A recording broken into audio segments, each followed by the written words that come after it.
You're listening to Last Word Radio, where you get your last word.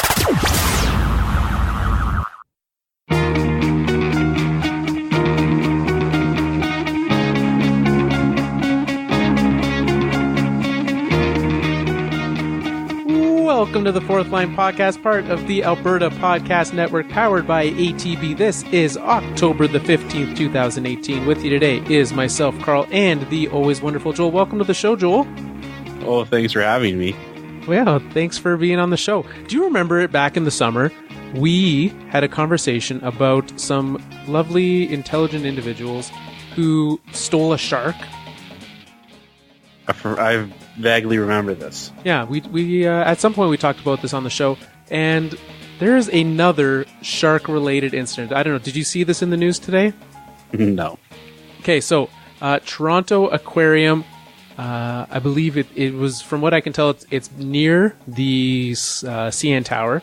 Okay. There was a shark tank there, and which seems... If it's just outside, it seemed outside-ish.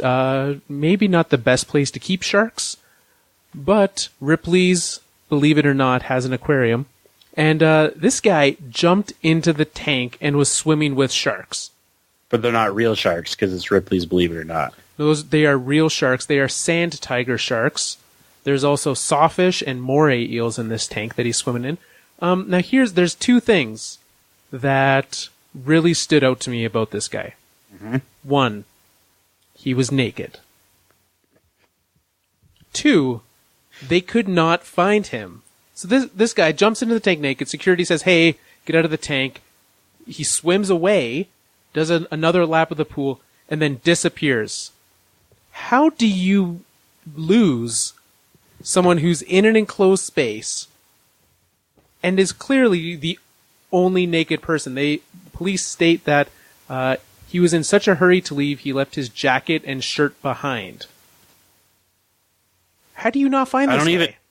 I don't even have words right now to describe all the questions that I have. I have so many questions. The first being why. I think that's the most important question. Yeah, what would inspire someone to swim? I guess, bucket list. But naked. That's the... Why are you naked? Why are you swimming with sharks naked? Great question. I don't have an answer. I personally wouldn't. Would you ever swim with sharks clothed? No, I don't have... No. All right. Yeah, I would. Especially if you're in one of those, the metal cages. Those okay, are fine. That's different. You didn't say swim with sharks without, guaranteed not getting eaten. Right. Okay, this guy... Okay, what else do you have? What other questions? How are you able to just jump into the tank? What is... how much effort did it take for this person to jump into the tank? Yeah, I don't understand that either. There was an event apparently at this thing. It's a huge tank. Got in, spent 5 minutes in the tank. My favorite quote from the article says, "It seems crazy that he'd spend $70 to come for 20 minutes." Because, him and his lady friend, he was with a friend, a guest with him. But yeah, it seems like you should make a tank so that someone can't just quickly hop in. But if you say for $70 you can swim with sharks for 20 minutes, that's cheap. That's a better deal. Yeah, exactly. So, have you ever done a swimming with animals type experience? No, never. I know they've got dolphins at various places, and I know many people who have never had the opportunity to. I've done the dolphins thing. Yeah? Yeah, I swam with dolphins. Did you hold onto their flippers and they carried you around? Yeah, it's pretty cool actually. Yeah. It was a anniversary gift. My grandparents gave myself and my wife this swimming with the dolphins because we were going to Mexico, and so they gave it to us for, I think it was some sort of gift. Anyways. And so we were I was I don't know if I would have gone out of my way to do it myself. Yeah. But like because it was a gift, I was like, well, like we're gonna do it, obviously, and it was pretty cool because like they met like so like the Dolphins were getting like too excited that there was people, and so like they made us so like they had to like pull us out of the water for a while, but because of that, so like I got to like. Because of that, like the Dolphin, I don't know exactly what happened. Mainly, the Dolphins stopped listening to the trainers while they were dragging me around the pool on my turn. So I got like an extended turn because they didn't listen to them. But they didn't do anything to me. I just swam underwater with them. I was going to say, that sounds like it could have gone terribly wrong. Oh, I feel like definitely. dolphins, you would know better. I have never held a dolphin. I've like petted one or whatever you do to a dolphin. It seems like strong enough to actually do some damage. Oh, these are big animals. Like they're big animals. So like if they wanted to like murder me, it would have taken very little time to do so. Yeah, well, I'm glad they didn't. I'm glad that you could be here today with us because we like you. We like you being on the show, and I like you outside of the show too. So, this guy, they're still looking for him. They still have not found this gentleman who decided to swim naked. So if you have any tips, the Toronto Police, looking for this guy. Before we get into today's show, we've got hockey to talk about. It's not just, I guess, we could talk about the Sharks of San Jose. We'll maybe touch on them a little bit. We're going to be touching on the news of the week. Before we get into that, the Alberta Podcast Network is proud to partner with the Back to School Again podcast, which is a podcast brought to you by one of the co-founders of the network, Katrina Ingram. And she is going back to school and learning about the different ways that it takes for someone who's a midlife career change and going through that. So you can head to backtoschoolagain.ca, which is just like it's spelled, no numbers, nothing weird. Backtoschoolagain.ca to subscribe and to find out more about that show. Hockey. Some news coming out of Calgary today, Joel. I guess it started with news coming out of Vancouver. Elias Pettersson out 6 weeks with a concussion, which, like, concussions, as we know, impossible to actually time frame. I was going to say, I was like, how do they... I'm literally just watching the video right now. I was like, how do you time frame a concussion? Yeah. They've tried to. They've attempted to time frame this at 6 weeks. And as you see this video, Mike Matheson from the Florida Panthers essentially just body slams him. Mm-hmm. Is the thing, and I think we can all agree, not okay. You shouldn't do that. Correct. But today, the biggest news coming out of that, obviously the lack of punishment in regards to that. However, also 2 games. That's what he got. He got suspended 2 games for it. It just came out. Okay, well, that's good. That still seems low. It seems a little low. It seems like the hit seems completely unnecessary. Yeah, for a league trying to crack down on it, 2 games is not enough. More necessary. But in light of that, the news from today was the media started to talk about it, started to do these things, and asked the question, name the finishing move. This came from Mr. Eric Francis, well-known Calgary guy. He wanted us to name the move that Matheson did on Elias Pettersson, which really helps explain the fact of why a lot of people don't seem to care, because we're making light of the fact that this guy now has a concussion. Do you think that, like, is this just a larger example of, like, just why people don't actually care yet? Because we have people in the media on an afternoon radio show in a major hockey market talking about this. Okay, can we make a distinction between media people and Eric Francis? Like, I will allow that. Because you lost me when you started saying Eric Francis, because I didn't hear about this. I heard rumblings that Eric Francis did something, and that's as far as I care. Because, like, I I am not surprised that Eric Francis made light of this. Like, I don't know. I can't imagine too many. Like, is it like widespread media, or is this the only one that we've seen? I haven't seen anything else. I haven't seen anyone as of yet do that. That was the one, obviously, being from Calgary. That was the one that came across our desk. And I just, it did 5 hours later after they put out the initial tweet. He did apologize for it. Because people were upset about it. Right, Not because he was sorry. Because no one apologizes if no one gets upset about it. No, they're 100%. He did accept the fact that it was an attempt at humor, and he apologizes.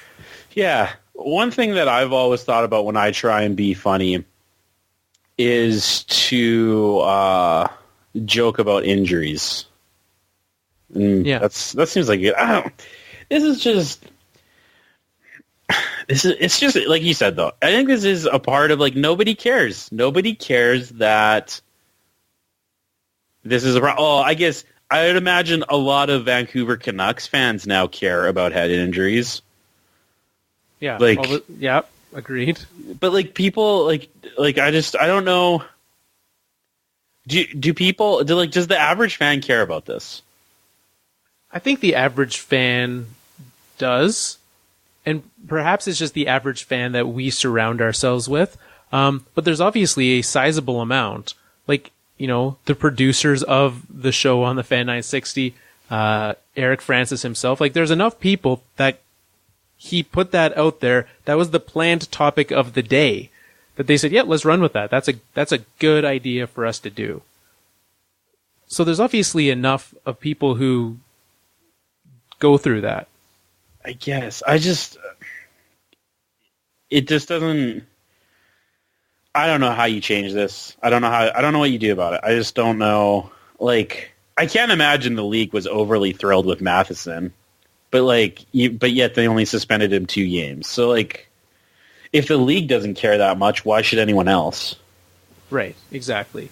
And if that's the stance, you know, I think we'll start to see, we're starting to see more and more of these things come up, but maybe a general change in attitudes for everyone. Because, you know, it's easy for the average fan to sit here and say, well, you know, this is it. But, you know, it was just I think it was a frustrating thing. And as you say, try not to think of people in that light as the media, but we'll go from there. Speaking of injuries, Joel, the Toronto Maple Leafs have gotten themselves in a bit of a pickle here. With both Calvin Pickard and Curtis McElhinney being claimed off waivers, they have been left with an emergency goaltender tonight because someone is hurt. Did you have some information on what the situation is in Toronto? So Frederik Andersen has the questionable knee injury. Okay. So that was a practice injury, I believe? I don't know if anyone knows what's happening.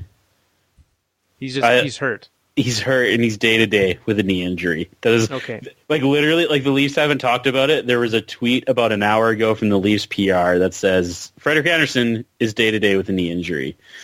We are getting some guy named Eamon McAdam from... No, that's not a person. That's a fake name. You've made that up. No, from the Growlers in the ECHL is backing up Garrett Sparks tonight.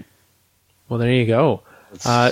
Good thoughts for Garrett Sparks. Let's hope he doesn't get hurt, because that could be fun. At least, you know, Eamon, is that the name you chose to make up? Yeah, sure. Go with that. Okay. Eamon is at least he's played in the ECHL, so it's not a true like emergency goalie situation. He is a pro goaltender. Yeah, so you got that going for you at least. You know, it could be worse. Shanny could be having to lace him up in net tonight. I don't think it really matters. I'm just because, like, basically, I literally think it doesn't matter because the Leafs can score as many goals as they feel. Do you think so? Let's say that you didn't have this opportunity to bring Eamon up. Emergency goalie, like someone off the street or like someone from, there's enough like colleges and things like that, just like someone that's not a pro goalie would you rather have that guy or 6 skaters, empty net? Which one would you rather have? No, you need the goalie. Let's not be silly here. But, like, it would just be like, we're going to just not let the other team touch the puck. And, like the fourth line's not going to get to play tonight. Like, and Ron Hainsey, you're not allowed to play either tonight. You're benched. It's like, we're going to, like, that's more likely. You're just like, we're just going to not let the other team touch the puck. Or, like, just put, if Ron Hainsey needs to take a shift, just put him, like, just lay him across the goal line. It's not even that unreasonable that they could probably survive a game like that. Just a goalie, you have to stop the puck 10 times. That's all we need you to do. We are going to drive our top 3 lines into the ground tonight. Yeah.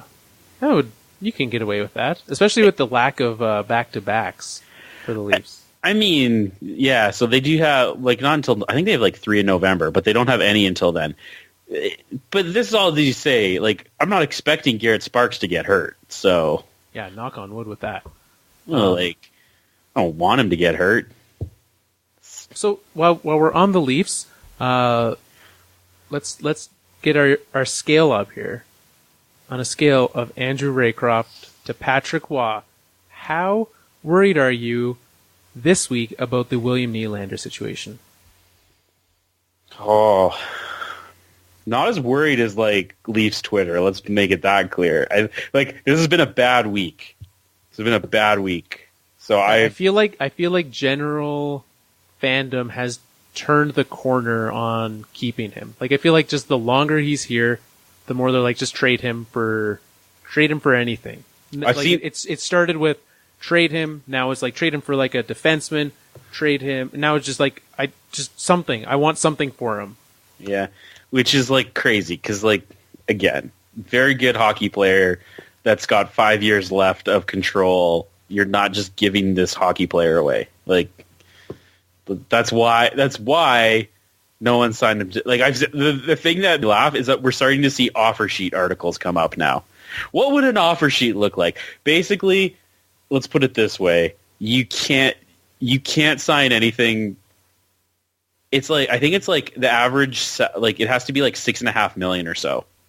If they sign him to anything over 7, I believe it is, then over however it works out, like, there's lots of picks involved. It's like here's one thing that I did not realize until Hockey Night in Canada on the weekend. Chris Johnson brought this up. Apparently, if you sign someone to an offer sheet, the salary is averaged over the total amount over 5 years if you go over that. Which makes it so I think it's like if he wants $7.1 million, that's 4 first rounders. If it's a 7-year by 7.1. Yeah, so it's anything over 10 clocks in at, I think it's 10.4. So if he makes in the 7.1, 7.2 range around there, 4 first round picks, which is a ton.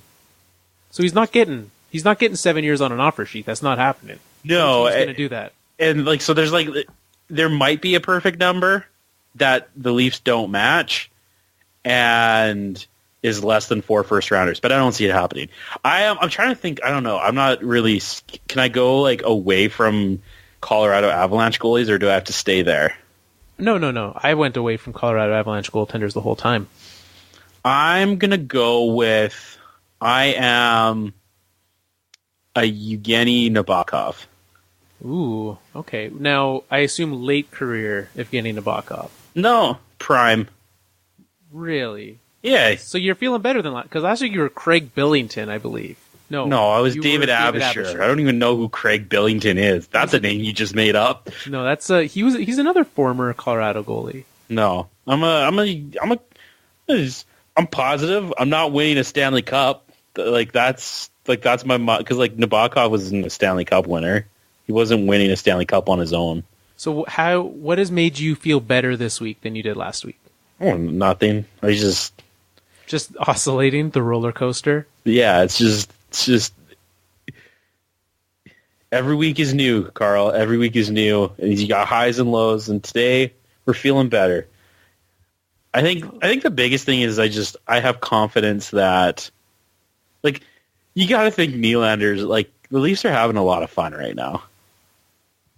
Yeah, you got to think like Nylander like at some point he's gonna have to be like, am I really gonna like play this out and end up in Arizona? Like is that really what I want? Like is that what I want? Do I want to make $1 million more a year but play for a team that is just like I'm gonna go to Detroit, but I'm gonna get paid?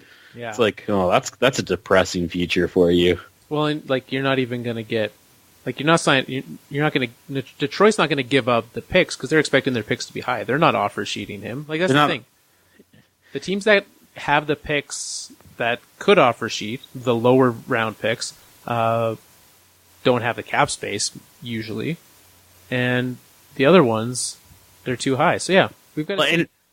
It's not going to be an offer sheet. It's going to be he's going to trade or sign, and if he gets traded, it's going to be to a like the Leafs aren't going to like a playoff team's not trading for William Nylander because they don't have the cap space for him. No, and as the goes, but cap space starts to open up, but they have to have him December 1st. He has to be signed by December 1st. Otherwise, he's playing in the KHL with Bob Hartley. Because I also saw that come up today, which was also equally hilarious. I'm like, there's no way William Nylander is going to play in the KHL this year and risk. Like, if he's holding out now, why would he risk getting injured in the KHL? Yeah. It just doesn't make any sense. No, I would not. If I'm William Nylander, I'm not going to the K to play. I'd stay in Sweden and play before I'd go play for Bob Hart, especially playing for Bob Hartley in the K. It's just, do you want to burn out over there? Because you're gonna. That's how that happens. Yeah, and then like if he gets hurt, oh, it's crazy. Like then all of a sudden his anticipated 7 goes down to like 4. Yeah, like not good for William Nylander. Yeah, we'll see. I guess we'll find out next week where on the roller coaster Joel is and how that ride is going.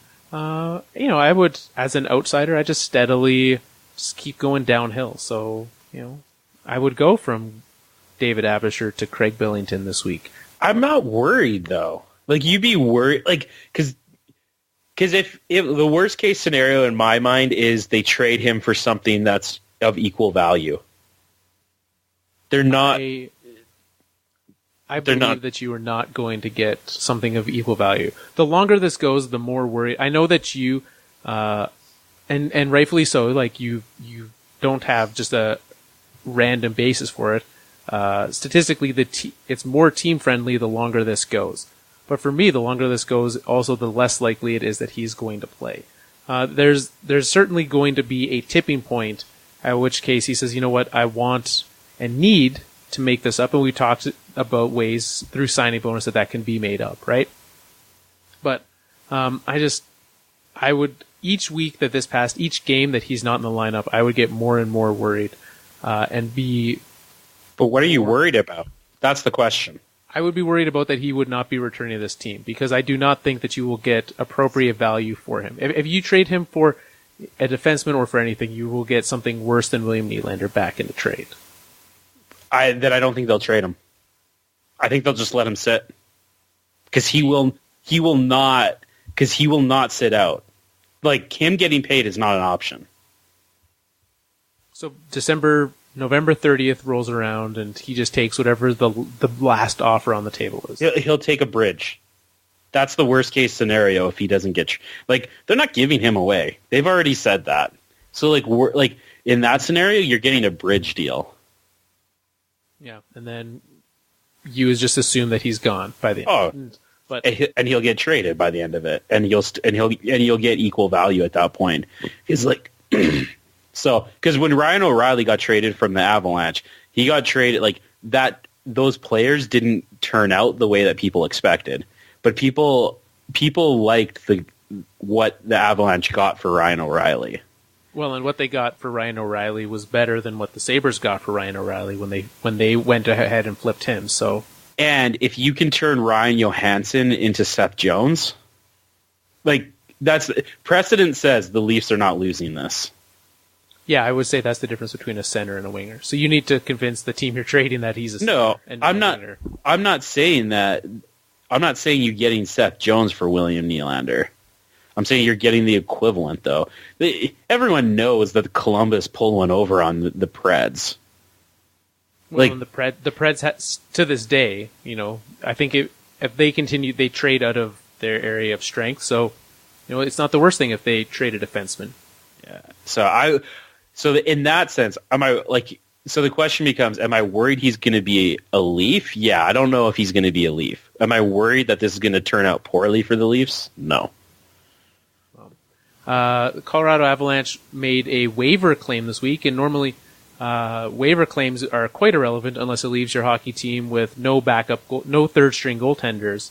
Marko Dano headed from the Winnipeg Jets to the Colorado Avalanche, and this has a personal touch for me, Joel. Yeah? Yeah, I have this lifelong connection to Marko Dano because he was once traded for good friend Andrew Ladd. Is that the reason why you think this is interesting? I mean, is it not? No. I could care less about this. I think that, no, again, I don't want to spend too much time on it because he is a depth player, but there's nothing wrong with getting a depth piece for it off waivers, essentially for free. He's a piece that worst case scenario you turn around and flip him.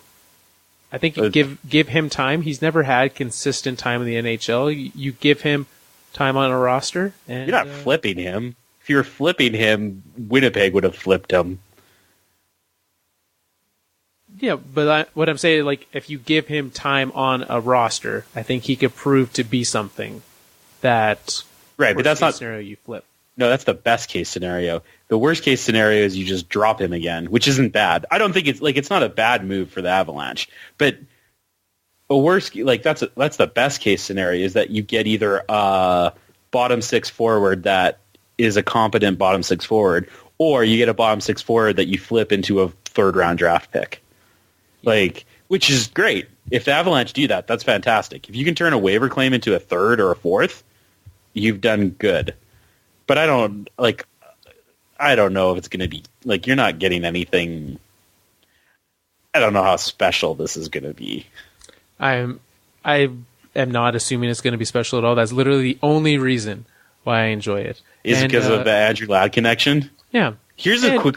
Let's play a little game. Okay. Who would you rather, Marko Dano or Andrew Ladd? I would rather at this point Marko Dano. Oh man, that can't feel good for Lou. Well, at least Lou didn't sign it. He can just be like, look at this thing that Garth Snow left me with. This Andrew Ladd contract. Oh, that's that's just sad. Yeah, Lou's. It's not like Lou's really brought forth the best of contracts to that team, anyways. But yeah, Andrew Ladd getting some fourth line minutes there. $5.5 million. Certainly, if I could pay Marko Dano to play fourth line or Andrew Ladd to play fourth line, we know which one I'm picking. Edmonton Oilers are a team. They got to win, Joel. That's good. Yeah, winning is good. They were not the last team to get a win this season, which is nice. They've had a tough start to the schedule. It came out today. There was in an interviews they said that they're obviously still looking for a defenseman. What? Thought they traded for a defenseman. Yeah, they're still looking to add one though. They want more. They're not. You can never have too many defensemen, right? That's the Nashville model. It worked for them. Yeah, but they draft them, except for Subban. True. Yeah, that is a fact. They do draft them. So you're saying that they should not try to go out and trade for a defenseman? I mean, I got a couple that I can give you that teams don't want. Yeah, name a couple. Ron Hainsey. We already talked about him. I don't believe that's what they're thinking of. Dion Phaneuf. You do not have him. Well, the royal me.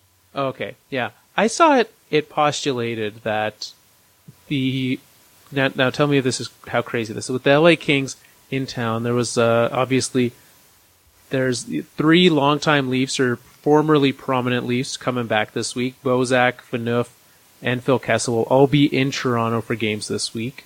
And someone said that Dion Phaneuf would be a valuable piece of this team right now. That person probably also doesn't know how to negotiate a contract for himself. Yeah. Well, that's so. If you're the Edmonton Oilers, which piece are you moving? So let's say, well, they said that they're trying to move a defenseman. We've seen what that means. Taylor Hall being that piece before. If you're trying to move a forward piece, are you trying to move a forward? Are you trying to move draft picks? What are you trying to get or move out if you're Edmonton Oilers? I would like to trade Milan Lucic. What level of a defenseman do you think you could get for Milan Lucic? You might be able to get Dion Phaneuf. Probably not, but maybe. I think you could probably pull off a Dion Phaneuf. Milan Lucic is very much in the realm of the LA Kings aging, slow model that they've built there. But Phaneuf's only got 3 more years left. And Lucic has got like 8. Yeah, is what, 5 more for Lucic? Oh, like a lot. Yeah. There's obviously 4 been talk after this year. Okay, 4 after this year. Lots of talk of Jesse Puljujarvi, who's been up and down that lineup, and after showing signs of being competent last year, still not enough to show that he deserves first line minutes or second line or consistent quality minutes.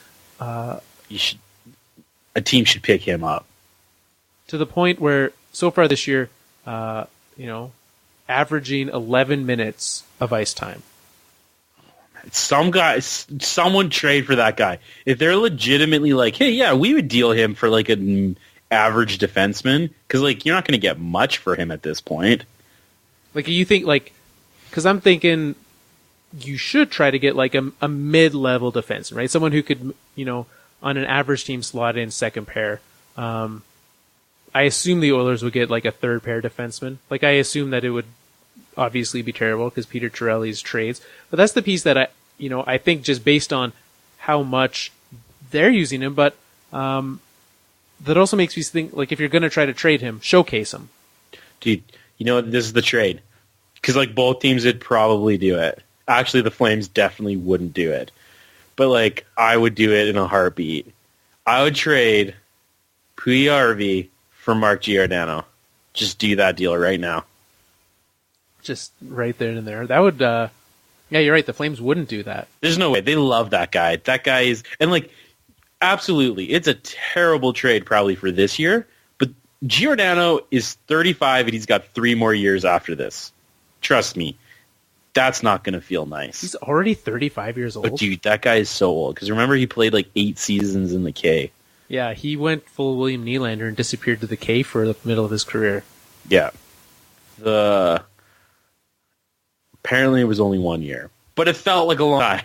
Yeah, a big deal was made of it. And he didn't really come into his own as a top defenseman until like late 20s, even probably into his 30s, right? So, man, wouldn't you do, like, if you're Calgary, do you do that?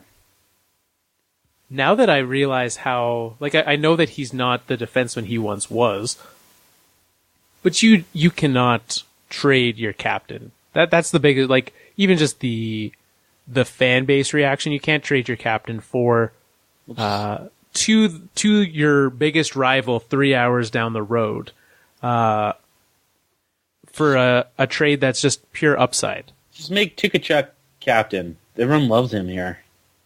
That's a fact. Yeah, there's enough guys that you could give out the captaincy to somebody else, just play without it. The captaincy is irrelevant, but what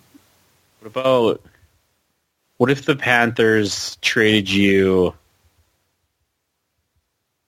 What's his name? Mark. I don't even know how to say that guy's name. Pissick. Yeah. Right. What about that for Puljujarvi? Who says no to that? I think Edmonton says no to that. What about Keith Yandel? I think Florida says no to that. What about? Well, I like this one. Puljujarvi for Jacob Churchin. Interesting. That's the one right there. That's the trade. You got two high upside players that were drafted with a lot of pizzazz behind their names. Haven't lived up to it. Is Churchin even in the?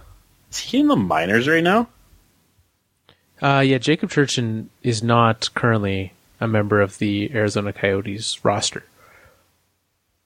I believe he is hurt right now. Oh, no, he's hurt. Right, that's where he is. Yeah. I was like, I'm looking for him on this roster, and he's hurt. But, well, right, they have, everyone hurt. Yeah, things are not going well for the Coyotes. We'll get to some more injured players coming up here, because we've got, we talked about goaltenders last week, even more people banged up and hurt this week. I don't think Edmonton does that, because they're at the point that they need to be picking up someone for the now. They need to pick up someone that doesn't have an upside. That's why they're trading away Puljujarvi, who has the upside, canceling the pool party, and looking for someone who can step into this lineup right now and make an impact. I think Arizona probably says yes to that. Edmonton doesn't. Do you think, is that the guy that they trade, or? If I'm looking at guys on their team, that's the one that I would most likely pick as that. But again, the way that they've kind of used him is not the best. Aside from him, there's no one else on this team that I can look at and say I would expect a team to give up anything of value for him, right? So unless you're looking to move out some younger players with some upside, and hoping that a lower team that's kind of in a rebuild will give you that, no, who's going to trade for anyone on this team that's who is a forward who's not them, right? Ty Ratty's only been good because he plays with McDavid. Yamamoto has all that upside, lots of excitement around him, but hasn't done anything. He hasn't proven himself. Unless you're moving RNH, you're not obviously moving. That's the guy. That's the one. And that's a guy who could net you a fair amount, and you could convince some teams. Try to convince them that he can still be, and I think he would still be a good center for a team. Yeah, he's he's a solid number 2. Yeah, if they didn't have Draisaitl making $12 million to be their number 2 center, yeah. And you could get something solid for him. But I look at that and it's Puljujarvi or him. And honestly, I wouldn't be if I'm an Edmonton Oilers fan, I wouldn't be disappointed moving some picks. This team has I don't get this team. I don't know. They're not.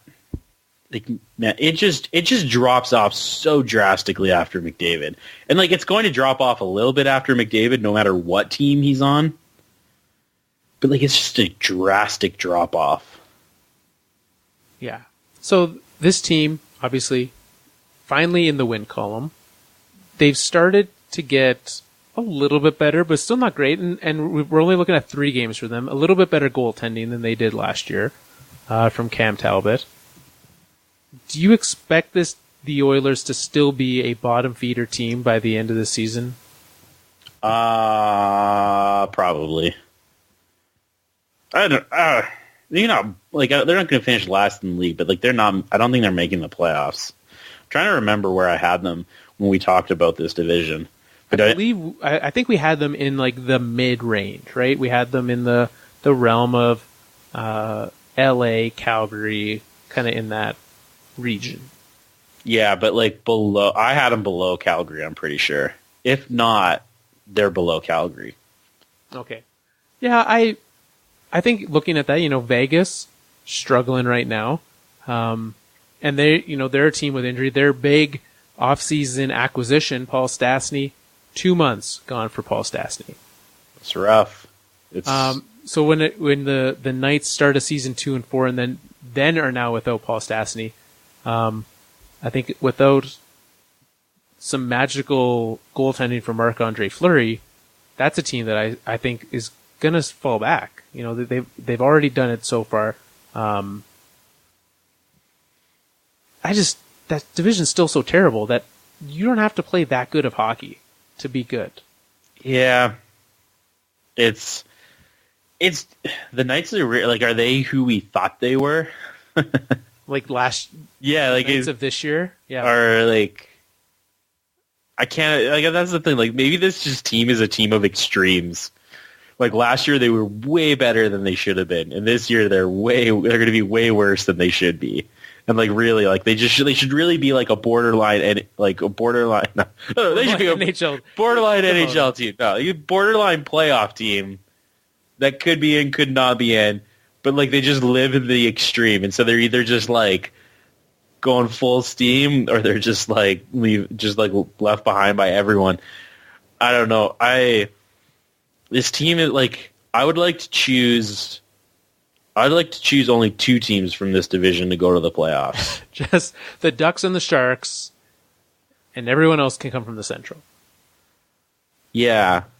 Yeah, I'd be okay. I don't know. I don't know what it is, but I think Calgary's a better team than I want them to be. Yes. I looked at, I watched their last game where they gave up 2 goals to the Avalanche in the first 3 minutes and then managed to win 3-2. An incredibly frustrating, poorly played game from the Avalanche. And, saw that and saw some very bad play from the Calgary, but then also the fact that they do have that high-end upside. And I know that, kind of like you said, better than I want them to be. Johnny Gaudreau. I don't think I give him enough credit for being as talented as he is. Dude, that guy's fun to watch. Yeah. I would love to have him on my team, but yeah, he's just he is a fun player. And I don't know, he's definitely, I don't know, there's no one that's like this, but he's got a bit of that Pavel Bure to him. Must watch. Well, that or just but he's a quick player. He's got a really good shot. He's not a super big guy. I don't think he's nearly as talented as Pavel Bure. No, but obviously not. But he is incredibly talented, and when I watch him play, surprises me.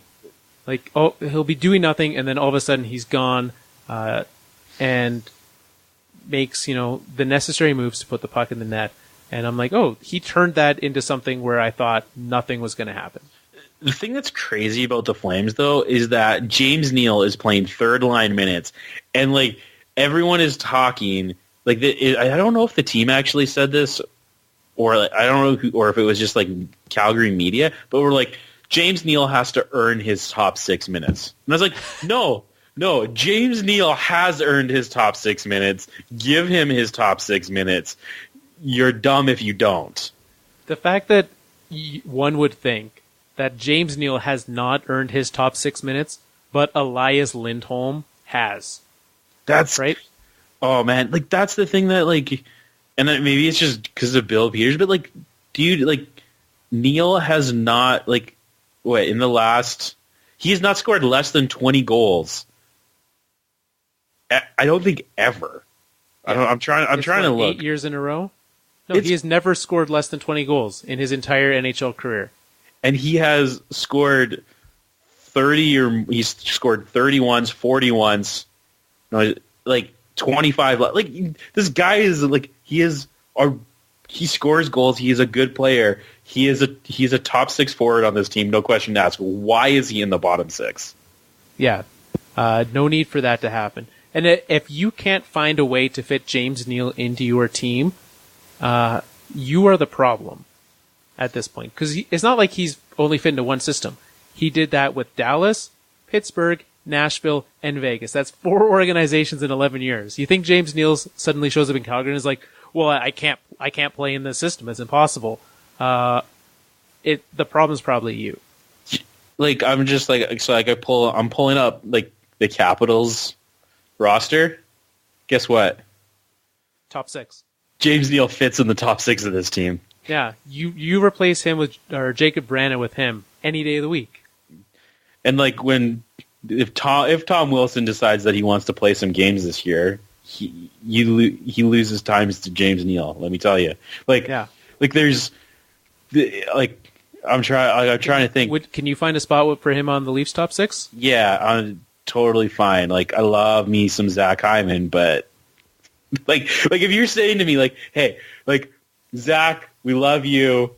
We know that it's like you've been like. You're like forechecking hard, playing some tough minutes with John Tavares and Mitch Marner. But you know what? We just got James Neal. We're going to let him play with those two guys. Is that okay? Even Zach Hyman is like, yeah, guys, this is totally fine. I'll move. I'll go. Don't let me stop you. Just put me on the fourth line, guys. I'm fine with this. Like, that's the thing. Okay, I got the next Tampa Lightning. You know what? I think I could find a place for him in the top 6 on this team. Especially JT Miller, he's now skating on the fourth line there. So that's how that's how deep Tampa is, how they're mixing things up. You could find a slot for him. Certainly, I bet if we were to go through every team in the league, James Neal, top 6 forward. So how about Calgary? You just stop being silly. Just use him, especially this early into the season. I feel like you need to certainly be understanding of the fact that things might not be working. But it's 5 games in for the Flames? Yeah. And to suddenly say that James Neal shouldn't be on that top line, a top line that has produced, right? Elias Lindholm, sure, 4 goals. That's great. Maybe move him around a bit, though. I'm fine if he's not on the top line. I get that. You've got... It's it's fine. Goudreau and Monahan are on the top line. That's fine. Where's Tikachuk playing?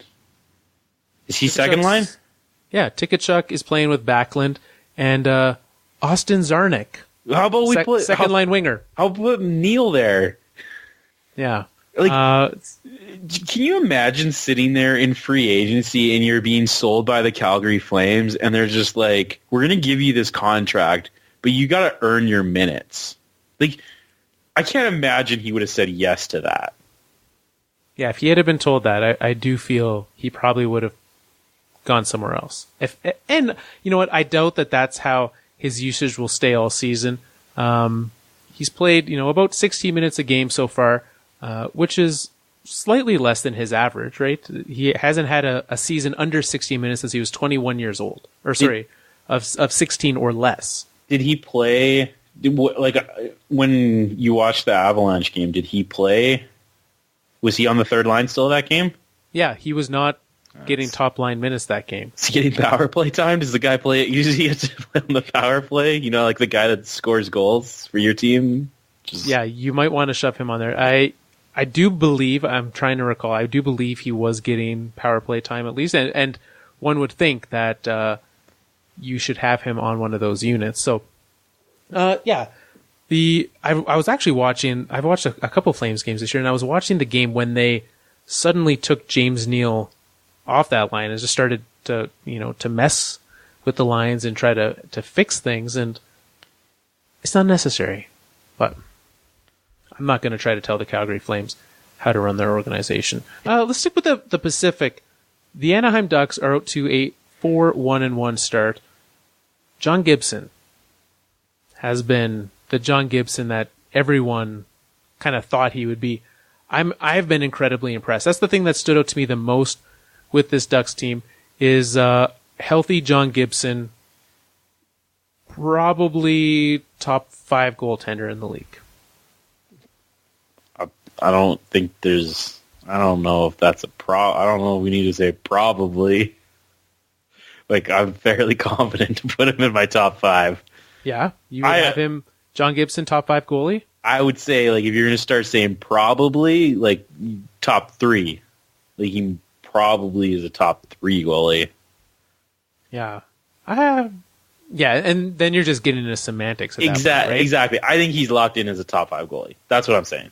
Okay. And a team that's managed to, they're 4-1-1, injury problems all over their front. And by front, I mean forwards. Ryan Getzlaf, Corey Perry, Andre Casse, a name that I apparently don't know how to pronounce. Isn't it just Case? Is it Case? I don't know. Okay. Do you want to play let's where play. he's from? I like it. Woo! I'm going to All right, go Finland. He is Czech. That's close. Yeah, that's it's European, and you got that part right. So good for you on that one. So he's hurt, Corey Perry. Nick Ritchie still pulling a William Nylander as well. He is an unsigned RFA, and Jakob Silfverberg got hurt in yesterday's game. Do they have enough players to actually field 4 forward lines at this point? I imagine they're not just forfeiting games. But I mean, that would be fantastic to witness. Just like we just don't have enough. It's not yet. They're winning, so they are winning games. I guess it's okay. Like, I don't know. This is not sustainable. Like, there's a lot of bodies gone. You're not going to win hockey games long term like this. But like they got their defense is really good, which is what we knew going in. Yeah, and still moderately healthy on defense. With that list of people injured, I can't think of anyone of note that's not healthy on defense. And they got Luke Schenn. Yeah, he's not actually playing much on this team. This may surprise you. Can't imagine why. He's played 3 games. Yeah, they have played 6. So he's played half-time. That's too much. They're not going to win if they keep doing that. That was a point. I was watching Ducks Blues yesterday, and the announcers were talking about how disappointing it was that it wasn't Schenn versus Schenn, and I said, not even Mama Schenn is disappointed in that. Like, she understands Luke's role on this team. Does she? I don't. Is it because they wanted to keep a Bieksa type player on the roster? I think he was a guy that they could sign. They got him. They're okay with it. I guess. I don't know. Do you think, so I guess, okay, so then this is the question. Playoff team, I don't know. I know it was not even 2 weeks ago. I don't even remember what I said about this team. The Ducks. Yeah. Do you think they can? Yes. The Ducks conversation is not, are they a playoff team? It's, are they winning this division? You think? For me. You think it's that high? You think they're that good of a team? Yeah. They're not I think that a good goaltender, especially with the way that the Sharks are looking right now, the Sharks are looking, they add Erik Karlsson and suddenly act like they've forgotten to play hockey. They'll be fine. Right. The Sharks will be good, and they will sort this out. I think they're just, when you add a player of that stature, I don't want to say that it takes some getting used to when you have to make those adjustments, right? People are not in their same roles that they have been. They will sort themselves out and be fine. And I honestly think it'll probably come down to the Ducks and the Sharks for this division, because John Gibson is the best goaltender in the Pacific, and that will get you far. Yeah, I guess so. I don't know I don't think they're going to win the division. I think Sharks are going to figure it out and they'll win this division. I still think the Sharks will as well. But I think it'll be the Ducks are the ones that'll fight them for it. I guess I'm just waiting for this team to just kind of fall off. The Ducks team. Yeah, they're gonna I don't know. I guess I've been waiting for LA to fall off a cliff too. Just all those old guys. I guess this defense is really good. Yeah, they don't have Dion Phaneuf on this defense. That's a big difference. Right. If they would stop playing Luke Schenn, they'd be golden. There's not too many defensive cores as a whole that I would rather over this. Yeah, I think I take Nashville. Well, yeah, and that's it. That's probably it. Would you take? I might take Tampa just because of the too high end. But like that, I don't know if I would. But like maybe. Yeah, I would probably take Tampa. Mostly just like Victor Hedman is the better in that, and so that probably tips the scales. And like San Jose, you're gonna take Carlson, Burns, and Vlasic. Like you're gonna take. Yep. So like they're now not even the best defense in their own division, but yes, agreed. But they're but depth wise, they're really good. It's a really good. Sure. And so there, like I said, like we've listed 3 teams. One of them, I'm not even convinced of Tampa, Nashville, and San Jose for sure. I don't know where and then maybe Columbus, but like even then, like no, not Columbus. I don't know. You don't like they got Werenski and yeah, they've got Werenski. They've got injured Seth Jones. Yeah, I'm not saying, but like I'm just saying in general. Like I get that he's injured, but like they're good. Like I don't know. That's pretty good to have, say, a top 5 goalie and a top 5 defensive core. They're pretty good. Their forwards are just falling apart, though. But like if they're winning, and we'll move to our Pavel Bure's here shortly. But if they're winning without all of the guys that they give their money to, I trust that they can keep it up, right? Like if you're winning without Getzlaf, you're winning without, obviously Corey Perry's nothing to get excited about, but you're winning without him. You're winning if you can win. Silverberg, we'll see how long he's out for it. If you're winning without him, you've got Nick Ritchie missing time. You've got Case missing time. Like these are all players that you want on this roster, and if they can do it without them, I believe that they can just keep it up with their defense and goaltending. So, Pavel Bure's are your opportunity to win stuff. Yeah, and to know what to watch out for this week. So we're going to go through the NHL schedule, and we're just going to quickly just read the entire day-by-day schedule for you real quick. So hold on for the next 5 minutes while we do that. With times and as well the channels that you can watch the games on. And then we'll pick one of those games. Maybe, do you want to skip, just for today, we'll skip quickly reading out every game for the entire week? I suppose. All right, I guess if we have to. Today's Monday. We had a Monday game today. It actually hasn't even started yet. We're recording early. Nashville, Minnesota was today's must-watch game of the week. But what we do is we tell you the games to watch out for, the hot games, one a night, and then we play high sticking. So you head over to our Twitter. I said once upon a time that we would do Facebook, and I'd never go on Facebook. So it's been very difficult for me to remember. But if you want to, you're listening to this right now, you want to just pick all the games at once, you can send it to us in a DM on Facebook. You can DM us on Twitter. You can email us. You can pick the whole games at once. Or every day you can head to our Twitter where we say, here's the game, what's the score, and who wins. We hand out points next week. Do you want to end it? You keep this first one short. Should next week be the end of it? I don't know.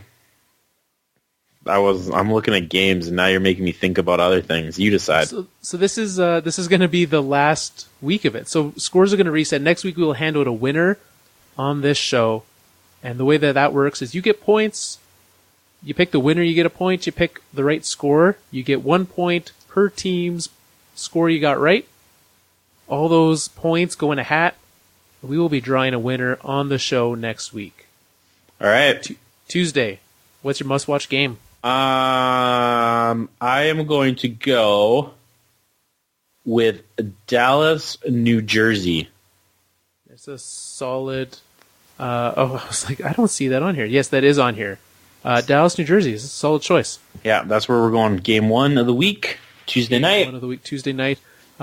Game number 2 of the week. There is a lot of there's probably the game that is going to be the tightest matched. Breaks our no Boston rule, so we're not picking Boston, Calgary. We will go Washington and the Rangers. Okay. I like it. Pick New York for the upset. Yeah, if you want those upset points, those sweet, sweet upset points, or figure out how many goals Washington can score on whoever they shove in net. I like it. Thursday, without any shame, I am picking the Leafs Penguins. Yeah, there's no shame in that. That is going to be a very good game, and people should watch that. Especially, it looks like Matt Murray is healthy. If Freddie Andersen, we don't know what his injury situation is. Exactly, it's a knee. How bad it is, we don't know. Hopefully he's in there. We got that goaltending matchup Friday. This Friday they have games. That's good. Good on the NHL for giving us games. Is in Calgary, and that will be while Joel dies. That'll be our game of the week. Nashville at Calgary Friday. Brings us to the big old Saturday slate. Oh, so many games. Okay, here's some. I'm going to narrow it to 2 or 3, and you choose. All right. Blackhawks, Blue Jackets. Okay.